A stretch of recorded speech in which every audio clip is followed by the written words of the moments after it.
আমার জালালি হুজুর বলতেন, ওই আমার বাজানো অন্তরে কান লাগান রে বাজান, যতক্ষণ পর্যন্ত অন্তরে কান লাগাইবেন রে বাজান, মোস্তফা শান্তি বোঝে আসবে না।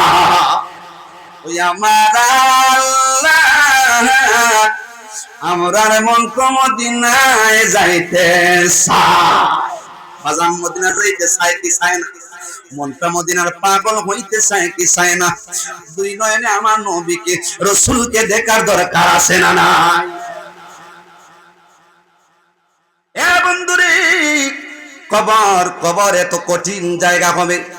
কবরে যাবার আগে মৃত্যুর যে পাকড়াওটা হবে, হাদিসে পাকের মধ্যে এসেছে, ইমাম গাজ্জালি রহমাতুল্লাহি আলাইহি, আল্লামা জালালউদ্দিন সুয়ুতী রহমাতুল্লাহি আলাইহি তিনি বলেছেন, কিতাবের মধ্যে জানায়া দিলেন, হযরত ওমর রাদিয়াল্লাহু তাআলা আনহু জিজ্ঞেস করলেন কাবা আকবার, যে ভাই কাবা আকবার,